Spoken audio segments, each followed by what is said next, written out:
જય જગન્નાથ। અષાઢ સુદ બીજના દિવસે 144મી જે રથયાત્રા પાટણ નગરમાં નીકળવાની છે તે રથયાત્રા ભારતભરમાં ત્રીજા ક્રમાંકે આવતી રથયાત્રા છે। તેમાં ભગવાન જગન્નાથ, ભાઈ બલભદ્ર અને બેન સુભદ્રા એ નગરચર્યામાં નીકળવાના છે। તો દરેક ભાવિ ભક્તોને એવી મારી નમ્ર અપીલ છે, તેમના દર્શનના લાભ લે અને ધન્યતા અનુભવે। આ રથયાત્રામાં વિવિધ સ્વૈચ્છિક સંગઠનો એ પ્રસાદનો અલગ અલગ કેમ્પો દ્વારા આયોજન કરવામાં આવે છે। તો તેમનો પણ ખૂબ ખૂબ આભાર।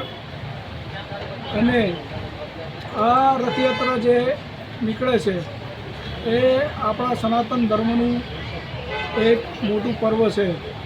તો આપણે સાથે રહીને બધા ઉજવીએ। અસ્તુ।